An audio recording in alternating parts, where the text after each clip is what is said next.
ಹಿಂದೂ ಧರ್ಮದಲ್ಲಿ ಹಸುಗಳಿಗೆ ತಾಯಿಯ ಸ್ಥಾನವನ್ನು ನೀಡಲಾಗಿದೆ. ವಿವಿಧ ದಿನಗಳಲ್ಲಿ ಗೋಮಾತೆಯ ಪೂಜಿಸುವುದರಿಂದ ಒಳ್ಳೆಯ ಫಲ ಸಿಗುತ್ತದೆ ಎಂದು ಹೇಳಲಾಗಿದೆ. ಸೋಮವಾರದಂದು ಹಸುವಿಗೆ ಹುಲ್ಲು, ಆಹಾರ, ಬಾಳೆಹಣ್ಣು ನೀಡುವುದರಿಂದ ಮಾತೃಪಿತೃದೋಷ ನಿವಾರಣೆಯಾಗುತ್ತದೆ.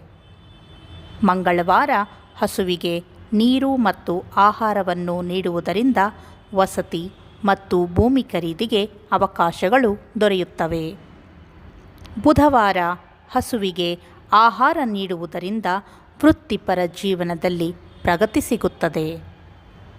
ಗುರುವಾರ ಹಸುವಿಗೆ ಅಕ್ಕಿ, ಗಂಜಿ ನೀಡುವುದರಿಂದ ಪೂರ್ವಜನ್ಮ ದೋಷ ನಿವಾರಣೆಯಾಗುತ್ತದೆ.